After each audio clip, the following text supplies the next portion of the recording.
और मेरे बच्चों, ये जो रूट्स वाले क्वेश्चन आप देख रहे हैं अपनी स्क्रीन पे, ये ज़रूर आपको परेशान करते होंगे, राइट। और ये क्वेश्चंस को सॉल्व करने में आपको दिक्कत भी आती होगी। तो इनकी सिंपलेस्ट ट्रिक मैं आज आपको इस वीडियो लेक्चर में लेके आने वाला हूं। और ये जो ट्रिक है वो आपको किसी भी बुक में नहीं मिलने वाली, यहीं आपको ये किसी और वीडियो लेक्चर में मिलने वाली है। तो प्लीज़ उस ट्रिक को जानने के लिए, जिससे ये सवाल आपको बहुत ही आसान लगने लगेंगे, ये सारे क्वेश्चंस आप यूं सॉल्व करने लग जाएंगे, उसको जानने के लिए इस वीडियो को एंड तक देखना बहुत ज़रूरी है। तो प्लीज़ इस वीडियो को एंड तक ज़रूर देखें।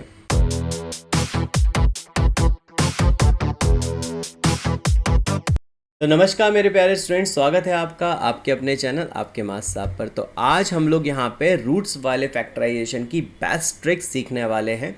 बट रूट्स वाले फैक्टराइजेशन को करने से पहले हम factorization by splitting the middle term का कंसेप्ट एक बार ओवरव्यू कर लेते हैं। तो पहला क्वेश्चन जो मैं यहाँ पे ले रहा हूँ, ये यहाँ पे फ्री फ्रॉम रूट है।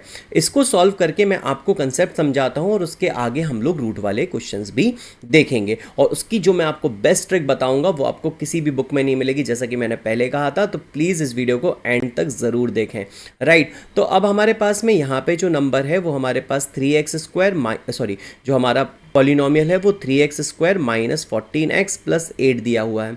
तो ये जो क्वाड्रेटिक पॉलिनोमियल होते हैं ये हमारे पास में इस फॉर्म के होते हैं, ax² plus bx plus c form के होते हैं, राइट। तो ये जो हमारा फॉर्म होता है, यहाँ पे x² का कोफिशिएंट हमारा a है, x का कोफिशिएंट हमारा b है और यहाँ पे हमारा कांस्टेंट टर्म c है, राइट। तो इनको फैक्टराइज करने के लिए हमको क्या करना होता है, हमको ऐसे दो नंबर सोचने होते हैं। हमने यहाँ पे m और n ऐसे दो नंबर ले लिए, हमें ऐसे दो नंबर चाहिए होते हैं जिनका प्रोडक्ट यानी कि m इंटू n का जो प्रोडक्ट है वो x² के कोफिशिएंट यानी कि a और कांस्टेंट टर्म यानी कि c के प्रोडक्ट के बराबर होना चाहिए।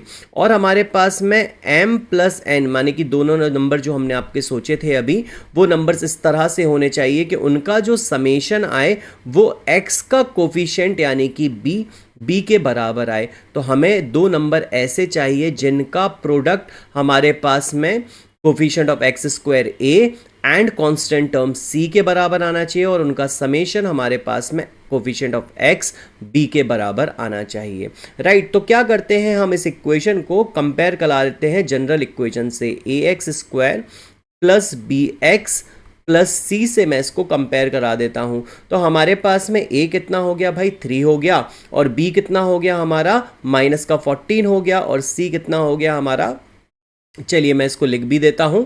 a हमारा हो गया 3, b हमारा हो गया माइनस का 14 और c जो हमारा हो गया वो हो गया 8, राइट। अब हमको ऐसे दो नंबर्स चाहिए जिनका प्रोडक्ट हमारे पास में a इंटू सी के बराबर हो, यानी कि 3 into 8 that is equal to 24 के बराबर हो, और उन दोनों नंबर्स का समेशन जो होना चाहिए वो माइनस के 14 के बराबर होना चाहिए। तो वो जो दो नंबर्स हो जाएंगे हमारे पास में वो हो जाएंगे हमारा माइनस का 12 एंड माइनस का 2। अब देखिए यहाँ पे माइनस का 12 को जब आप मल्टीप्लाई करेंगे किसके साथ में, माइनस के 2 के साथ में, राइट। जब आप इन दोनों नंबर्स का प्रोडक्ट निकालेंगे तो आपको मिलेगा प्लस का 24, और जब आप इन दोनों को ऐड करेंगे दैट इज -12 में आप सम अप करेंगे -2 का, तो आपको मिल जाएगा यहाँ पे कितना, माइनस का 14। तो हमारी दोनों कंडीशंस को ये सेटिस्फाई करता है, राइट। तो चलिए इसको अब फैक्टराइज कर लेते हैं। तो फैक्टराइज करने के लिए हम क्वेश्चन लिखते हैं 3x² माइनस 14x और प्लस का 8, राइट। अब क्या करना है, हमें इस मिडिल टर्म को स्प्लिट कर देना है जिन फैक्टर्स को हमने ढूंढा है उनमें। तो 3x² माइनस 12 और ये x ऐसे ही लगा दिया जाएगा, और -2 और फिर x और प्लस का 8, राइट। अब इन दोनों टर्म्स में से हम देखेंगे क्या कॉमन आ सकता है। तो यहाँ पे 3 x कॉमन आ रहा है, तो 3x यहाँ से कॉमन लेंगे तो हमारे पास बच जाएगा x, और यहाँ से हम कॉमन यहाँ से हमारे पास 3x बाहर चला गया, तो 3 4 होता है 12, और प्लस का हमने कॉमन लिया है, इसलिए यहाँ पे साइन आएगा माइनस का, और यहाँ आ जाएगा 4, और x बाहर जा चुका है तो x माइनस 4 ही रहेगा। यहाँ पे हम माइनस का 2 कॉमन ले लेंगे, तो यहाँ से क्या बचेगा, माइनस का साइन बाहर आ चुका है, 2 बाहर आ चुका है, तो प्लस का x बचेगा, और यहाँ पे प्लस 8 में से जब हम माइनस का साइन कॉमन लेंगे तो ये माइनस हो जाएगा, और यहाँ पे आ जाएगा कितना, 2 4 8, तो यहाँ भी 4 आ गया। अब इन दोनों टर्म्स में से हम देख पा रहे हैं कि यहाँ पर x माइनस 4 कॉमन है, तो x माइनस 4 जो हमने इस वाले टर्म में से कॉमन लिया तो यहाँ से बचा 3x, और यहाँ से x माइनस 4 कॉमन लिया तो हमारे पास बचा माइनस का 2, और ये फैक्टराइज होने के बाद हमारा क्या आ गया, आंसर आ गया। तो ये हमारा जो पॉलिनोमियल था क्वाड्रेटिक नेचर का, ये हमारा फैक्टराइज हो गया है, और ये फैक्टराइज होने के बाद इसका आंसर आ गया, राइट। तो अब चलिए हम लोग जो प्रॉब्लम क्रिएट करता है, जो हमारी प्रॉब्लम थी आज की, वो हमारा था रूट वाले नंबर्स। तो इनको कैसे हम सॉल्व करें, तो देखिए मैं आपको जो ट्रिक बताने वाला हूँ बहुत ही ध्यान से सुनना, बहुत ही आसान और बहुत ही सिंपल ट्रिक है। तो देखिए सबसे पहले हम लोग क्या करेंगे, इसको कंपेयर करेंगे ax² प्लस bx प्लस सी के साथ में, राइट। तो यहाँ पे जो तुम आपका a हो गया वो हमारा हो गया 1, और जो b हो गया वो हो गया 2√3 जो कि प्लस का है, और c हो गया हमारा माइनस का 24। अब बेटा आपको क्या करना है, आपको AC प्रोडक्ट कर देना है, मतलब आपको कोफिशिएंट ऑफ x² जो कि यहाँ पे 1 है, और यहाँ पे कांस्टेंट टर्म का आपको प्रोडक्ट कर देना है, तो यहाँ पे हो जाएगा 1 × -24। तो ये आपका कितना आ गया प्रोडक्ट भाई, ये आपका माइनस का 24 आ गया, राइट। अब आपको क्या करना है, अब आपको बहुत ही सिंपल तरीके से एक काम करना है। आप देखेंगे कि रूट के अंदर कितना लिखा हुआ है, जो मिडिल टर्म है उसके रूट के अंदर कितना लिखा हुआ है। रूट के अंदर लिखा है भाई यहाँ पे 3, रूट के अंदर कितना लिखा हुआ है, चेक कर लो, ध्यान से देख लो इसको, रूट के अंदर कितना लिखा हुआ है, 3 लिखा हुआ है। तो आप AC का प्रोडक्ट जो है वो रूट के अंदर वाले नंबर से डिवाइड कर दीजिए, और उसकी वैल्यू यहाँ लिख लीजिए। तो 3 को जब हम 24 को हम 3 से डिवाइड करेंगे तो ये हमारा 8 आ जाएगा, तो हमारा ये हो गया माइनस का 8। अब आपको क्या करना है, बहुत ही सिंपल। अब आपको जो प्रोडक्ट, जो आपको नंबर, मतलब जो आपको समेशन चाहिए होता था उन दो नंबर्स का, वो आपको कितना चाहिए होता था, वो b के बराबर चाहिए होता था, दैट इज 2√3 चाहिए। बट अब आपने क्योंकि यहाँ पे इसको डिवाइड कर दिया है तो आप इसको भूल जाइए, √3 को भूल जाइए। समझ में आ रही बात। अब आपके पास में ये √3 से फ्री हो गया। क्या हो गया, √3 से फ्री हो गया। कैसे हो गया भाई, आप इस √3 को भूल जाओ, और यहाँ पे जो AC का प्रोडक्ट था वो रूट के अंदर वाले नंबर से आप क्या कर दो, उसको डिवाइड कर दो। अब आपको सिर्फ 2 ऐसे नंबर सोचने हैं जिनका प्रोडक्ट, जो ये नई वैल्यू आई ना डिवाइड होने के बाद रूट वाले नंबर से, अब आपको ऐसे 2 नंबर सोचने हैं जिनका प्रोडक्ट हमारे पास माइनस का 8 आ जाए, और ऐड करने पे वो कितना आ जाए, जो b का जो कांस्टेंट टर्म था ना रूट वाले को हटा के, उसके बराबर आ जाए, यानी 2 आ जाए। मतलब समेशन 2 चाहिए और प्रोडक्ट चाहिए माइनस का 8। ऐसे 2 नंबर सोचने हैं भाई। तो हमने क्या कर दिया, हमने यहाँ पे रूट वाले नंबर से ही फ्री कर दिया उसको। तो यहाँ से क्या हो गया, अब ये हमारे लिए बहुत आसान हो गया ढूंढना ऐसे 2 नंबर जिनका प्रोडक्ट -8 आ जाए और ऐड करने पे हमारे पास में प्लस का 2 आ जाए।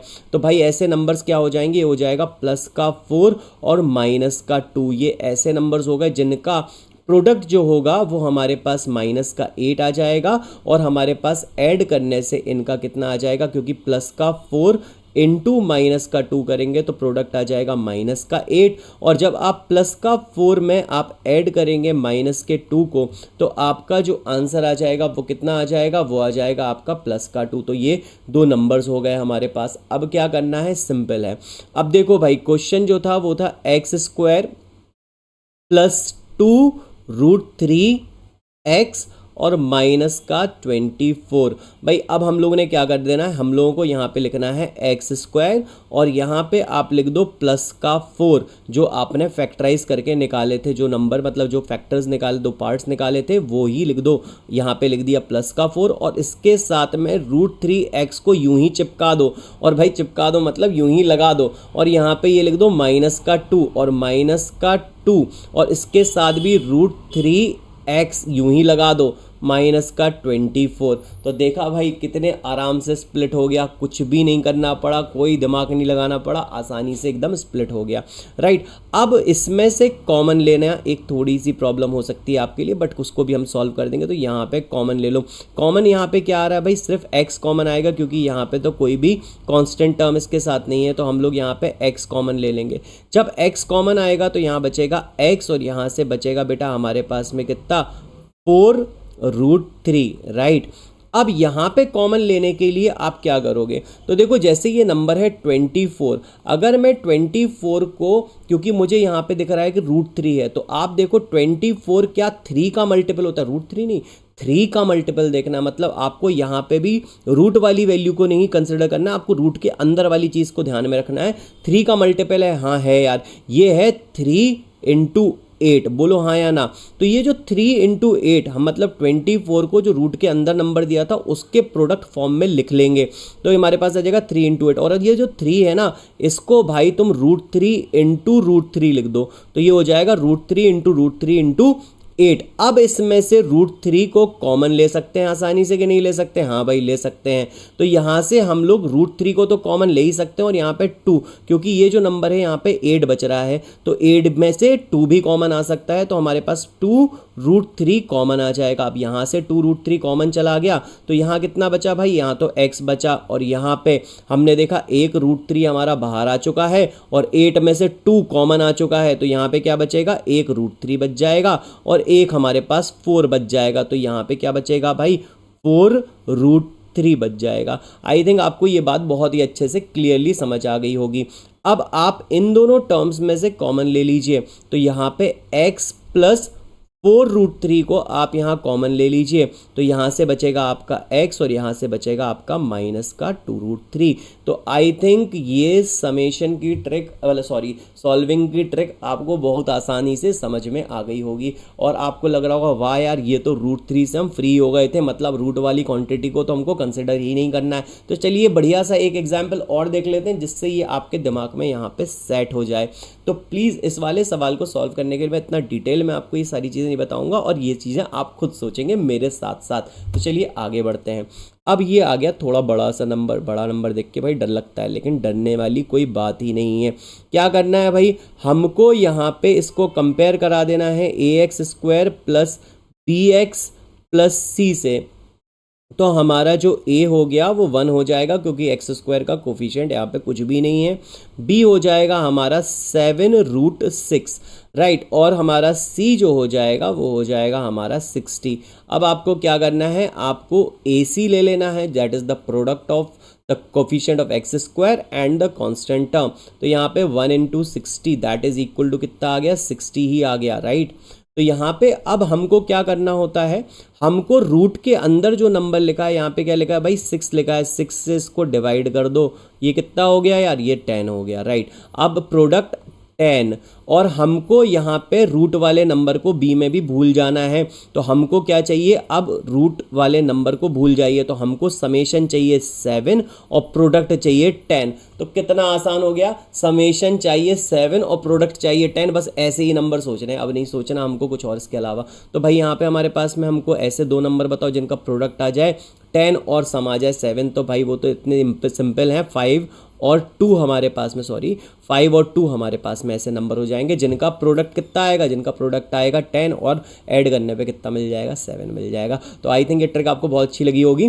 तो देखिए इसके आगे हमारे पास क्या करना है, आपको क्वेश्चन लिखना है x² प्लस 7√6 और ये x और प्लस हमारे पास में 60। अब आपको क्या कर देना है, कुछ नहीं करना है, जो नंबर सोचे बस उनको ऐसे ही लिख देना है। यहाँ लिखो 5 और भाई √6x इसको चिपका दो बस इसके साथ में, कोई दिमाग नहीं लगाना, और प्लस 2 इसके साथ भी क्या चिपका दो, √6x, और यहाँ पे प्लस का 60। तो ये हो गया भाई आपका फैक्टराइज, आराम से यहाँ पे स्प्लिट हो गया ये।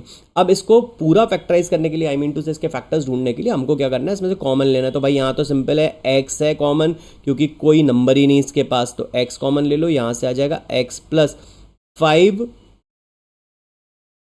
5√6, राइट, ये आ गया x प्लस 5√6, और यहाँ पे प्लस। अब हमको क्या करना है भाई, 60 में से कॉमन देखना है, तो 60 तो आप क्या कर दो, ये रूट के अंदर क्या लिखा हुआ है 6 लिखा है, तो इसको 6 के मल्टीपल के फॉर्म में लिख दो, तो 6 इंटू 10 लिख देंगे, जहां पे हम इसको √6 इंटू √6 लिख देते हैं। बोलो हाँ या ना। और यहाँ से हमारे पास अब यहाँ पे √6 तो एक कॉमन आ ही जाएगा, और दूसरा हमारे पास में क्या कॉमन आ सकता है, 2 भी कॉमन आ सकता है, तो 2 कॉमन आएगा तो 5 बचेगा, तो 2 कॉमन आएगा तो ये 5 हो जाएगा, और यहाँ पे √6 बच जाएगा क्योंकि एक √6 भी बाहर आ जाएगा, तो ये हो जाएगा 2√6 आप यहाँ से कॉमन ले लेंगे, यहाँ आ जाएगा x प्लस हमारे पास कितना आ गया 5√6 आ गया। अब x प्लस 5√6 को हम लोग कॉमन ले लेंगे, और यहां से हमारे पास में बच जाएगा x प्लस 2√6। तो ये हो गया भाई हमारा फैक्टराइज। आई थिंक ये भी आपको बहुत इजी लगा होगा और बहुत आराम से समझ में आ गया होगा। चलिए अगले सवाल की ओर बढ़ते हैं। तो ये जो नेक्स्ट सम है, ये वाला सम में तो यार ज़्यादा कुछ है ही नहीं बताने के लिए, क्योंकि ये तो सबसे आसान है। यहाँ पे आपको क्या करना है, इसको लिख देना है ax² प्लस लिख देना है bx प्लस c, और इसको कंपेयर कराने के बाद में आपका a का जो वैल्यू आ जाएगा वो आपका आ जाएगा √2, और b का जो वैल्यू आ जाएगा वो आ जाएगा 3, और c का जो वैल्यू आ जाएगा वो आ जाएगा √2। अब ये सम आसान मैंने क्यों बोला, क्योंकि जब तुम यहाँ पे प्रोडक्ट करोगे ac का, that is the coefficient of x², और कांस्टेंट टर्म का जब हम प्रोडक्ट करेंगे तो वो हो जाएगा भाई √2 इंटू √2। तो ये तो हमारे पास सिंपली कितना बन गया, 2 बन गया। तो यहाँ पे तो ज़्यादा कोई दिक्कत ही नहीं, क्योंकि ये तो प्रोडक्ट होने के बाद में अपने आप में एक नेचुरल नंबर में कन्वर्ट हो गया, मतलब आई मीन नेचुरल नंबर नहीं, सॉरी, रियल नेचुरल नंबर में ये क्या हो गया, कन्वर्ट हो गया, रियली सॉरी। ये क्या हुआ भाई, यहाँ पे इनका प्रोडक्ट करने से ये क्या हुआ, ये नेचुरल नंबर में कन्वर्ट हो गया, तो अब तो यहाँ कोई दिक्कत ही नहीं है। और जो b है तुम्हारा, वो भी हमारे पास क्या है, 3 है। अब हमको ऐसे दो नंबर सोचने हैं जिनका प्रोडक्ट आ जाए 2 और ऐड करने पे आ जाए 3, प्रोडक्ट आ जाए m इंटू n आ जाए हमारे पास में ac के बराबर, दैट इज 2 के बराबर। तो ऐसे दो नंबर सोचो भाई जिनका प्रोडक्ट आ जाए 2, और उनको ऐड करने से हमें b मिलना चाहिए, यानी कि ऐड करने के बाद में हमें कितना मिलना चाहिए, 3 मिलना चाहिए, राइट। तो ऐसे दो नंबर हो जाएंगे 2 and 1, 2 1 ज़ा 2, और 2 और 1 को ऐड करेंगे तो हमारे पास 3 आ जाएगा। तो चलिए इस सम को सॉल्व कर लेते हैं। तो ये हमारा क्वेश्चन जो था वो था √2x² प्लस 3x और प्लस हमारे पास में √2। अब हम लोग क्या करेंगे, इसको स्प्लिट करके लिख देंगे, तो ये हो जाएगा √2x² और प्लस यहाँ पे हमारे पास में आ जाएगा 2x प्लस 1x, यानी x और प्लस का √2। अब इन दोनों में से हम क्या कॉमन ले सकते हैं भाई, x तो हमारा सिंपली कॉमन आ ही रहा है, लेकिन हमारे पास यहाँ पे क्योंकि 2 है, जो 2 होता है वो √2 का प्रोडक्ट है, क्योंकि 2 को हम क्या लिख सकते हैं, √2 इंटू √2। तो भाई हमारे पास में √2 भी कॉमन आ जाएगा, तो √2x कॉमन आ गया, और यहाँ से बचा √2 बाहर आ गया, यहाँ से x आ गया, तो ये बचा x, और यहाँ से बेटा हमारे पास में एक x बाहर आ चुका, √2 बाहर आ चुका, तो यहाँ क्या बचेगा, √2 बचेगा, क्योंकि एक √2 तुम बाहर ले चुके हो। और प्लस यहाँ पे तो भाई कुछ कॉमन ही नहीं है, तो यहाँ पे 1 कॉमन आ जाएगा, और यहाँ बचेगा x प्लस √2, और यहाँ से बेटा हम लोग क्या करेंगे, इस टर्म में से और इस टर्म में से हम लोग x प्लस √2 को क्या कर लेंगे, कॉमन ले लेंगे। तो x प्लस √2 को जब कॉमन लेंगे तो यहाँ पे आ जाएगा √2x प्लस 1। तो ये भी अपना क्या हुआ, फैक्टराइज हो गया। तो ये तो उससे भी ज़्यादा आसान था। तो मेरे प्यारे बच्चों, आप क्या करिए, इस क्वेश्चन को नोट डाउन करिए सबसे पहले, और इसको खुद से प्रैक्टिस करिए। और मैंने जो पहली स्क्रीन पे जो क्वेश्चन दिए हुए थे, वापस जाइए उस पर, जल्दी से उन सारे क्वेश्चंस को एक बार कॉपी करिए और खुद से एक बार ट्राई करिए, ठीक है। तो आई थिंक आपको ये वीडियो समझ में आया होगा, अच्छा लगा। उसके बाद भी अगर आपको कोई डाउट आता है तो प्लीज़ कमेंट सेक्शन में ज़रूर उसे कमेंट करें, और मेरे चैनल को सब्सक्राइब करें ऐसे ही अमेजिंग वीडियोज़ के लिए।